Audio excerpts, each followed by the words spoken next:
Tisha B'Av, at the 9th of Av in the summer, where the walls of the temple come crumbling down, and continued through Rosh Hashanah and Yom Kippur, these Yamim Noraim of the last 10 days, the themes of tshuva, of return, and of acknowledgement of our frailty in this body, impermanence of body, right? And now we arrive to Sukkot, Zman Simchatenu, moving forward joyfully, even while we hold the knowledge of our own frailty. And this is part of the book of Kohelet, Ecclesiastes, which is the book that we read, the Megillah that we read on this holiday. So Sukkot is a very embodied holiday, one of the most, really, as you know. We fulfill the commandment of shaking lulav and etrog with our whole body. We sit in the sukkah. The pieces of lulav and etrog represent different pieces of the body: spine, eyes, lips, heart. So Rabbi Alan Lew, in his wonderful book, This is Real and We Are Completely Unprepared, talks about this cycle of the holidays being a crumbling every year of our own identity, our own ego structures, and a rebuilding. That we really, everything kind of comes down and is rebuilt again with full consciousness for the year ahead. So that's how we look at this cycle, and we're towards the end of it. How will we live inside ourselves this year is kind of what I think he's asking us. How will we create ourselves and our own lives in these changing times? And how do we handle ourselves amidst such great impermanence and traumatic impermanence as well? So just a bit on impermanence here. We're commanded to build and dwell in the sukkah for a week. It's a flimsy structure. It's a house that's not a house. It's open to the elements. It could blow over at any moment.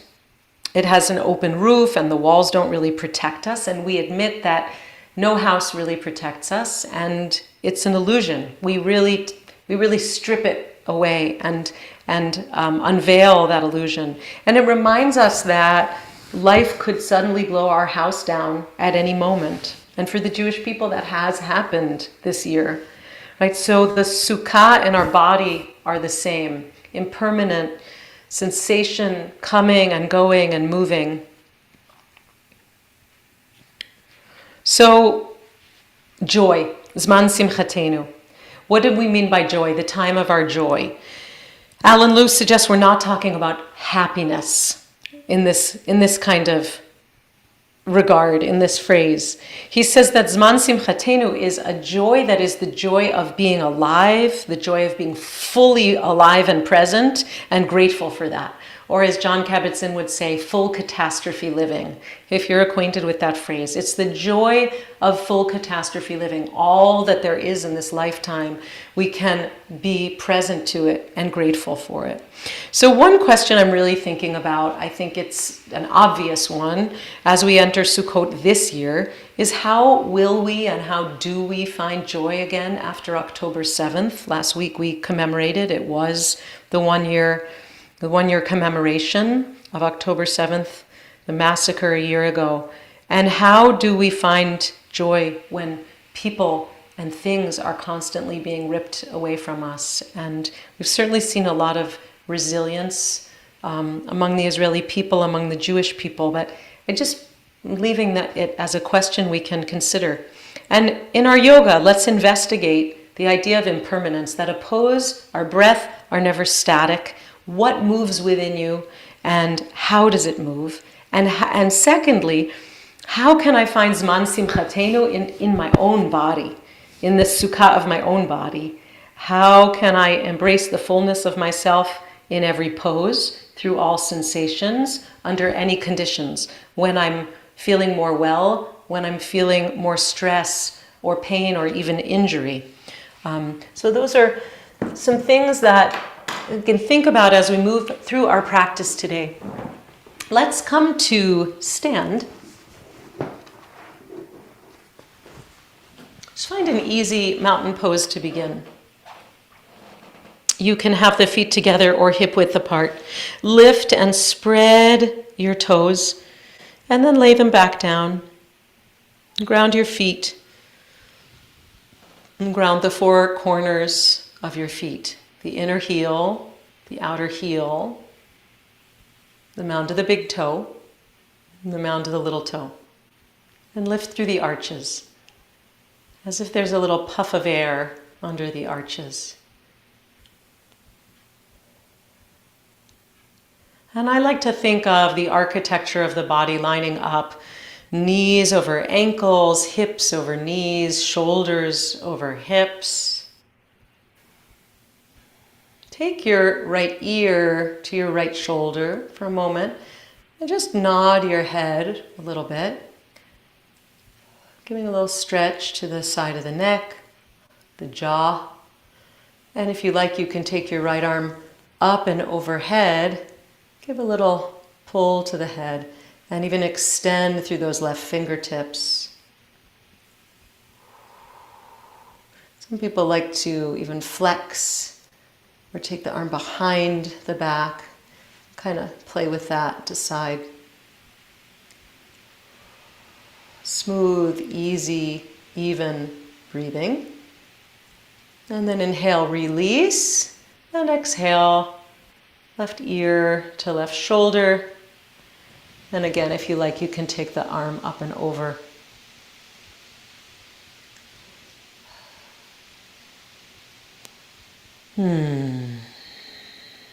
Can always release breath on sound with the exhale, really nourishing. It's helping release anything that you're holding.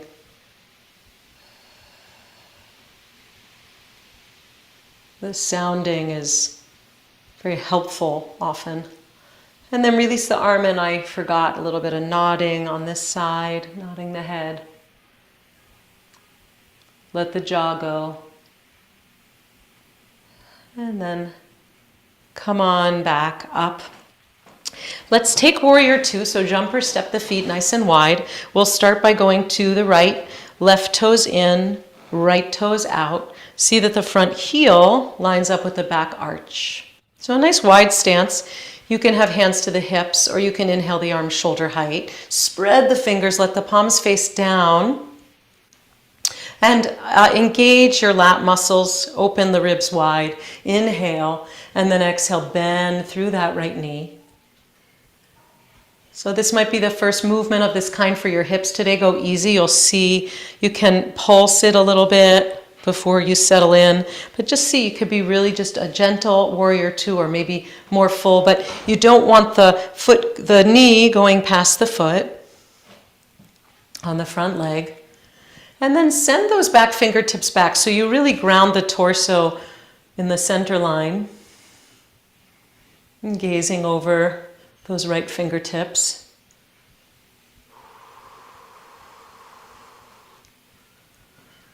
Inhale to come up, switch the feet. Just notice, how are your own energies today? How are you feeling? Taking a little temperature of your energetic self. So feeling like you can press those hands down if the arms are extended, like maybe you have two giant physio balls, beach balls. You're sort of pressing down on a little isometric action here. Inhale, and then exhale, bend through the left knee.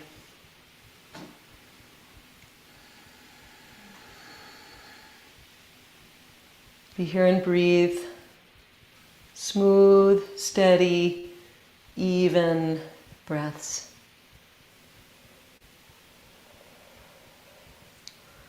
And then come on up. Step or hop the feet together. We're going to focus mostly on this one action in the hips and the upper leg, which is external rotation of the upper thigh. Really just get some opening and grounding for the hips today. So in the same vein, we move to tree pose. So shift over, have your weight be on your right leg. Really ground that tree trunk. Ground the roots of the foot to the earth.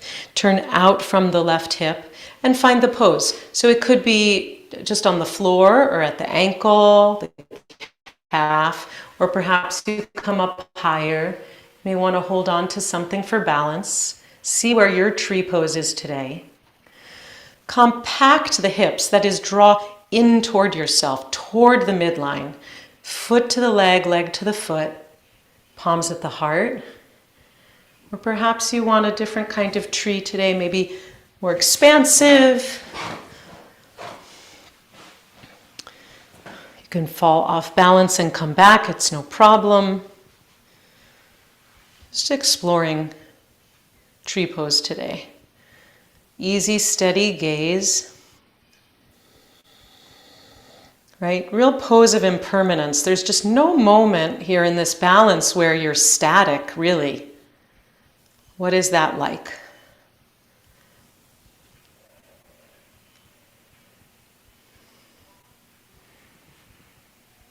And when you're ready, release. Coming over to the other side. So imagining your upper thigh, your upper leg, really the whole leg as a nice strong trunk of a tree. And turning out from the right hip.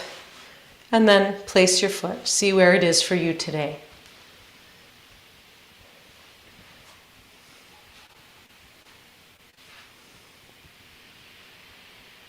And finding your balance, finding that drawing into the midline of the structure.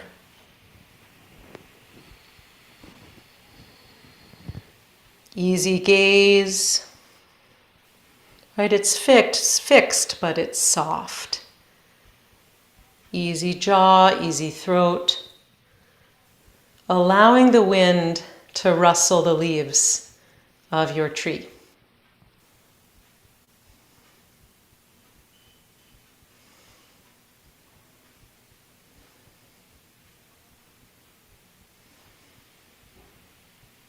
And take joy.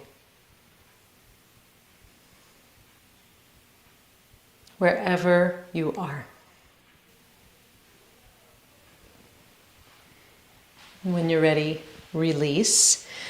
We're going to look at triangle pose. So you may want the chair, you may want a block. I'll model it with the chair so you can see what I'm talking about.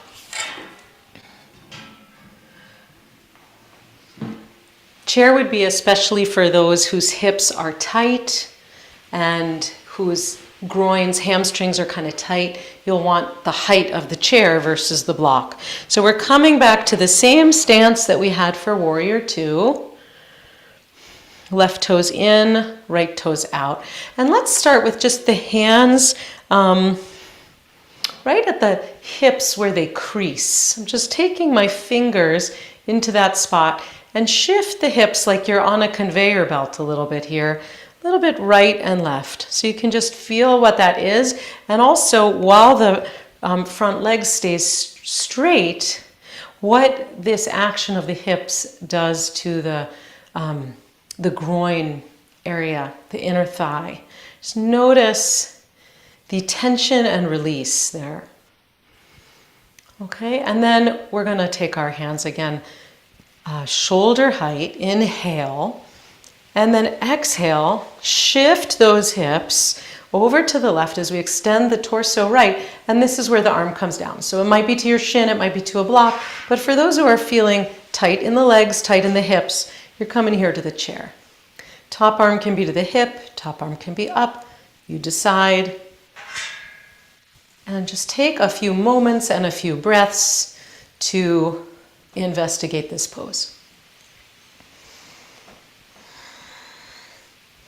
Head, neck in line with the rest of the spine, right? So the gaze can be forward or the gaze can be up toward the ceiling, which is more traditional, the gaze up, but that may not work in your spine, in your head, neck, so you decide.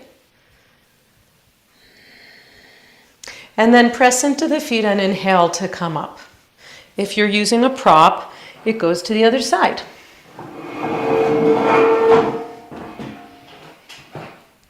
Shift the legs. And once again, find that shifting of the hips back and forth. And notice what that causes through the left inner line of the leg, the left groins. Right, so nothing is static. Even as we move through our practice, hopefully we warm up a little, right? It's not permanent. It's not the same as 10 minutes ago, and it's not the same as last week or last month. And without judgment, we could just notice that impermanence and take even some delight in it. Okay, so inhale the arms out. Exhale, shift the hips, extend the torso, right? And then we're going to just bring the arm down. So maybe it's to your shin or the block or the chair. The spine is in one line. And then you decide where you want the top arm. Even if you don't need the chair, right? We don't always need the props. We don't use them but necessarily because we need them, quote unquote, but we use them to gain information and to also gain space and freedom in the body. So I'm getting a lot of information just by pressing my hand down to the chair. And then I might even start there, but take the pose in a little more deeply later.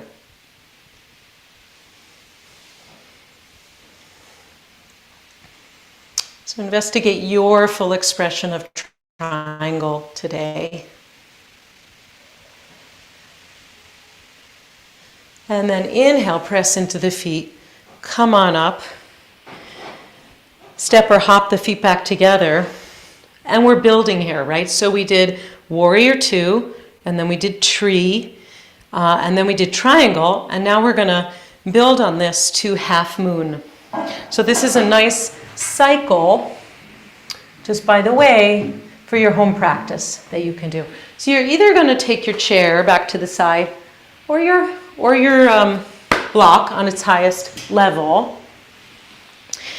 And your chair comes really to the far edge. We're going to start by taking triangle, right? Just like an easy triangle. And then we bend through that right knee and hop up. Ooh, let's try it again. Bend and hop up and balance, right? The back leg, the back foot stays at hip height, right? So if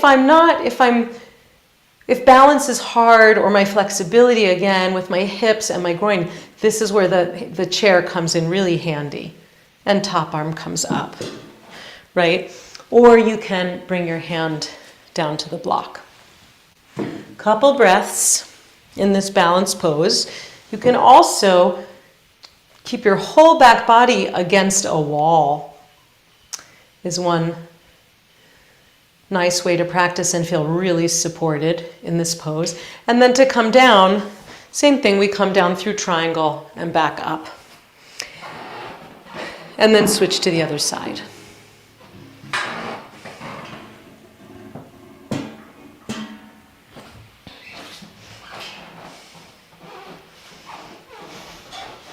So we start in a slightly shortened triangle, legs slightly shortened, right?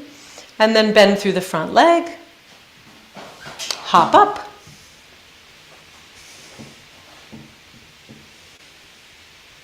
and again, the top leg, we're not looking to raise it, it's just hip height, foot is flexed, heel is in line with the sitting bone, top arm comes up. So you might have the bottom hand to a block or even the floor, depending again on the opening on your left inner leg, how much it allows. And then impermanence, the structure is done, we come on up. Good job. Let's take a moment just to play and try on your own each side one more time. It doesn't have to be long, just a breath or two, just to find the form again. Without instruction, I'll just let you investigate half moon.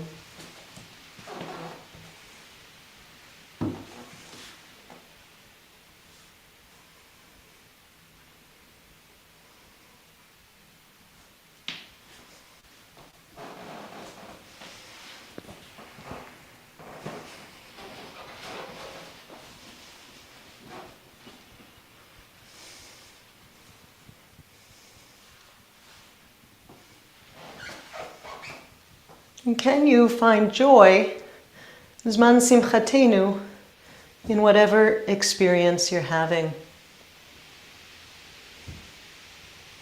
with this pose?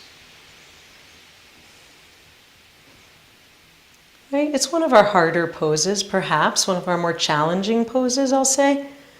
Can you still find your sense of simcha?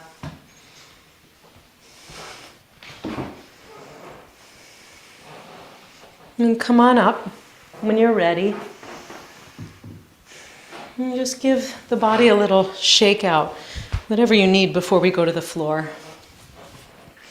Maybe it's mountain pose, or maybe it's a shake out of the joints, circling of the hips. Take whatever you need to round out the standing poses.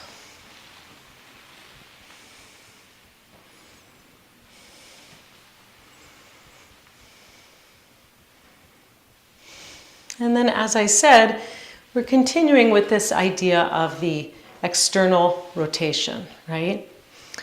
So coming on down to the floor, take your blanket, give it an extra fold, sit up, or you might want to sit at the edge of your chair. You can do these two poses from the chair at the front edge. If the hips are tight, that can be especially nice. We're taking the knees to the side and the soles of the feet to meet each other, right? And the most important thing is we're up tall. Low back is long. Grounded right in the center of these sitting bones. So take your hands behind you, whether it's chair or seated on the blanket, and draw the elbows toward each other. Widen the collarbones and lift the chest. You can press the hands down to lift the heart.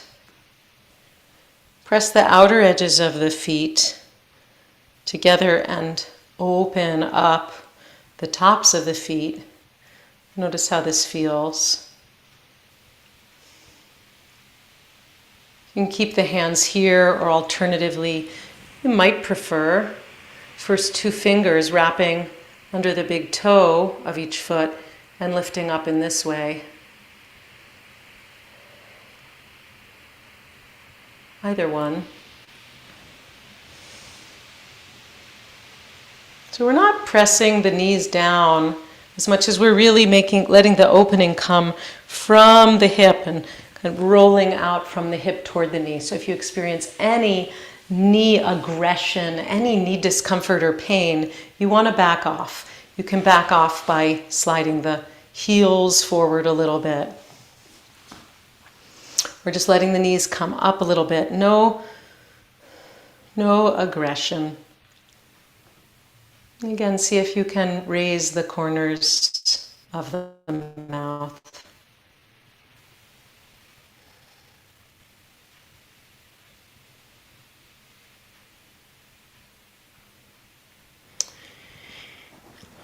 And then when you're ready, if you'd like, we're going to take the legs wide. Right, so now we've really worked this opening of the hips in a number of poses. Hopefully you're feeling some heat and warmth and readiness to come to this pose. Wide legs, extend through the heels, extend through the balls of the feet, lift the crown of the head. And again, drawing the elbows toward each other.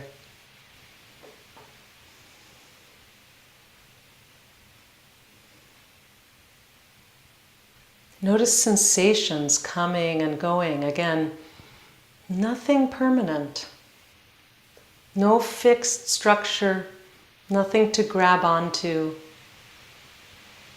It can be very disconcerting, right? But can we really open to that knowledge and to that flow?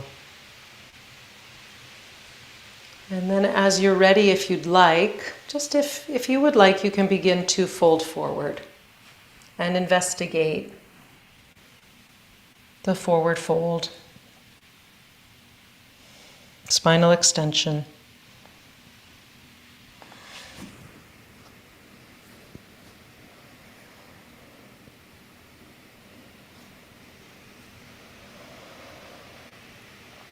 Maybe placing your forehead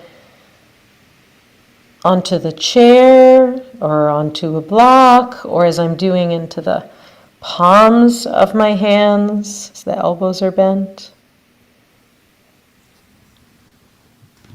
Right, you can always take block or blocks and rest your forehead.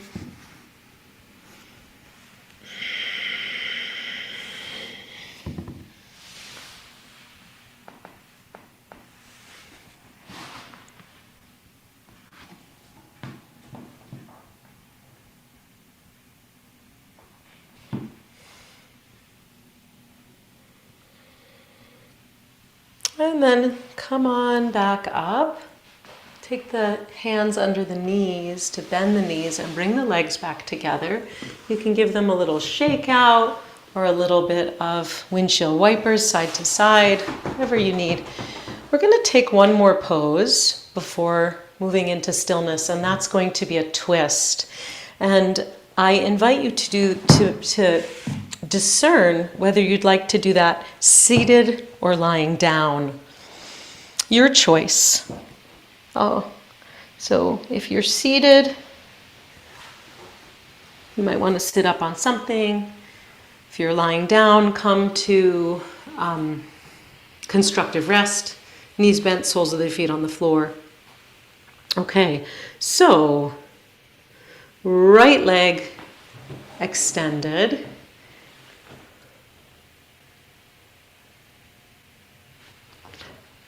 Left leg hugging into the chest. Inhale tall. And if you're doing this lying down, you can do it one knee over, or you can bring both knees into the chest and go down one side and the other side. It doesn't matter which side you're starting with.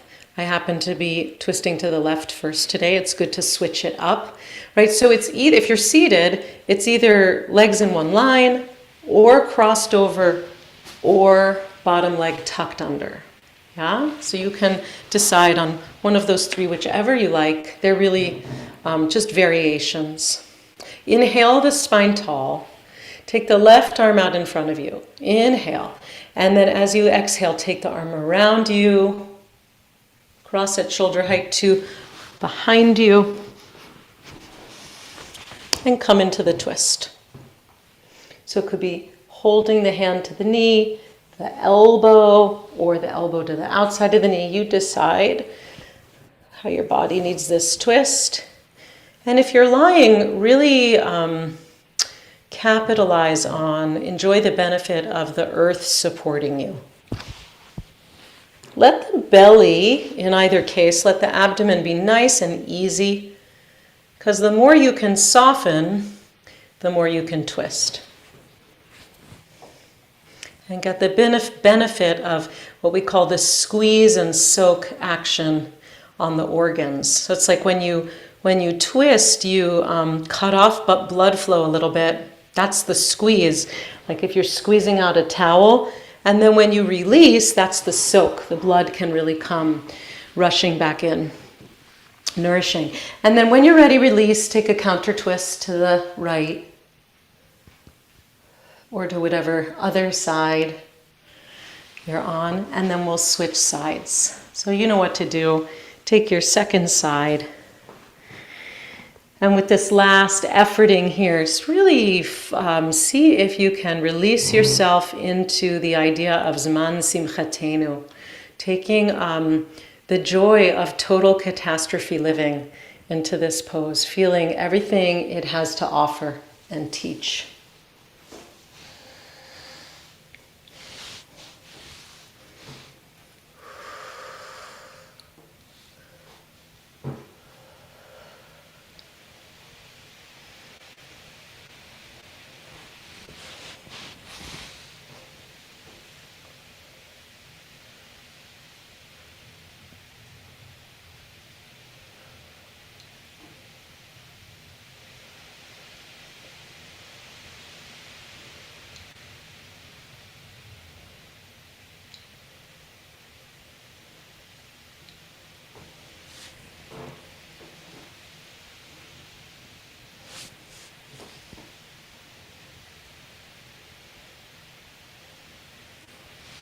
Then as you're ready, release. Take any last movements that are needed in your body. If you've been seated, you're going to come to lie down.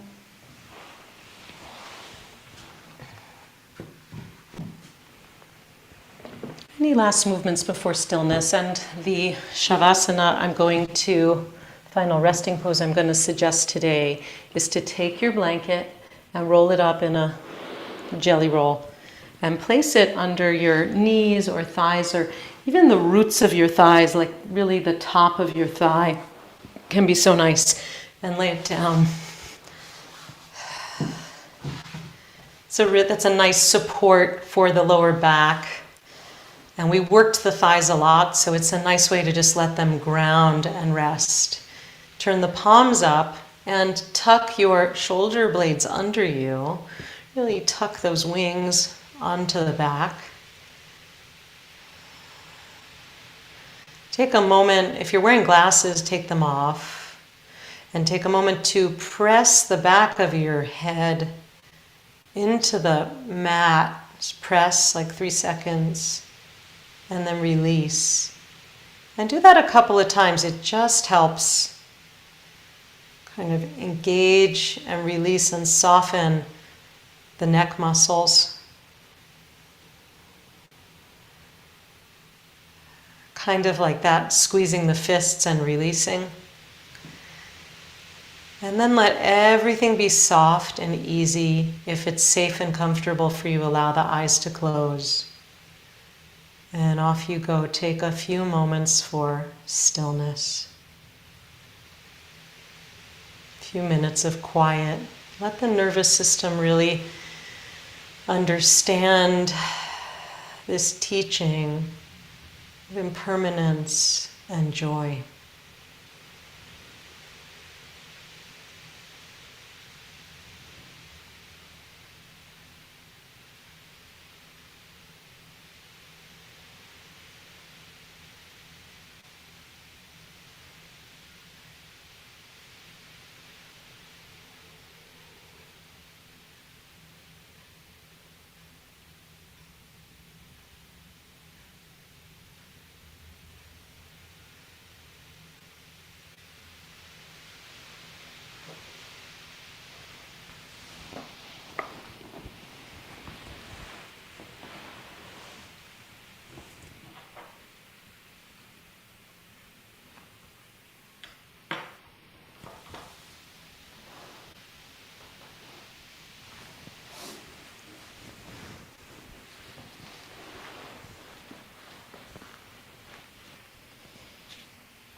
If you have more time to rest today, by all means, how wonderful.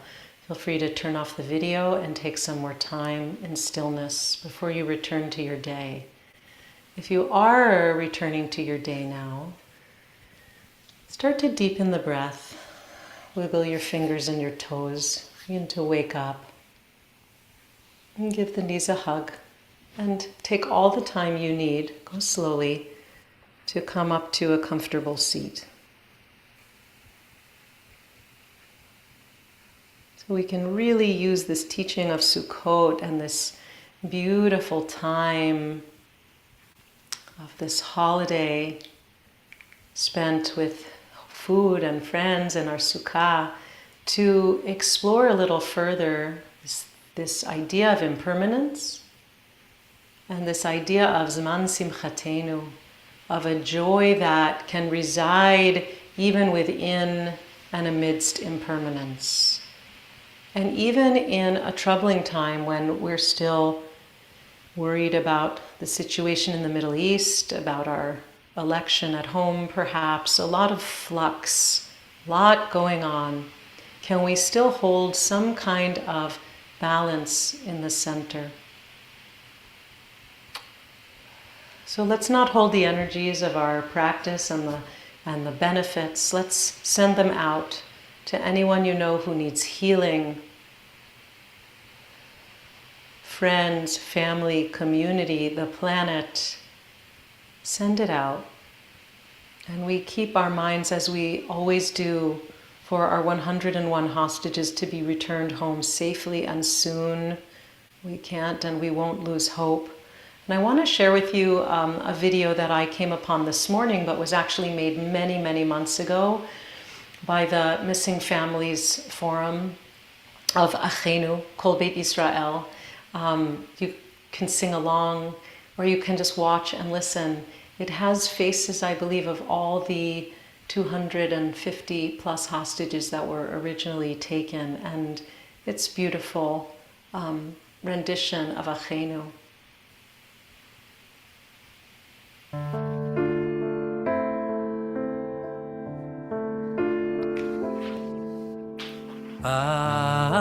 אחינו כל בית ישראל, אחינו כל בית ישראל, הנתונים בצרה ובשביה, העומדים בין בים ובין ביבשה.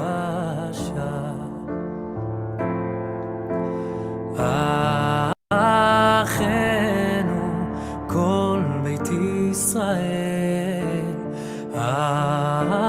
אחינו כל בית ישראל, הנתונים בצרה ובשביה, העומדים בין בים ובין ביבשה.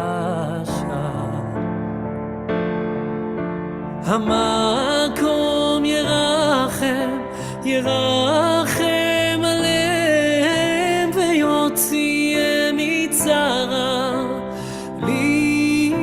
לרווחה, ומאפלה לאורה ומשעבוד לגאולה, השתה בגלה ובזמן קריב. המקום ירחם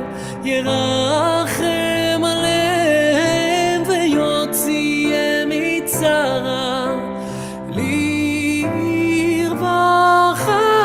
ומאפלה לאורה ומשעבוד לגאולה, השתה בגלה ובזמן קריב.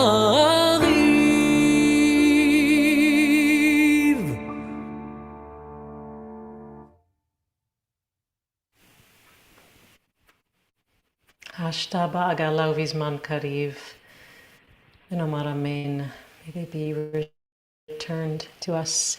I don't know if you had maybe a similar experience to mine just now, where as these beautiful faces of these beautiful souls went by, I noticed so many whose stories we know, whose faces are familiar, whose names, there's, you know, that we've learned about over these last years.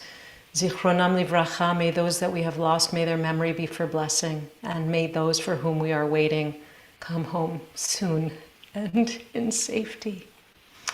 Thank you all for practicing today. Chag Sameach, Chag Sameach, Chag Sukkot Sameach. Thank you for your efforts and your work.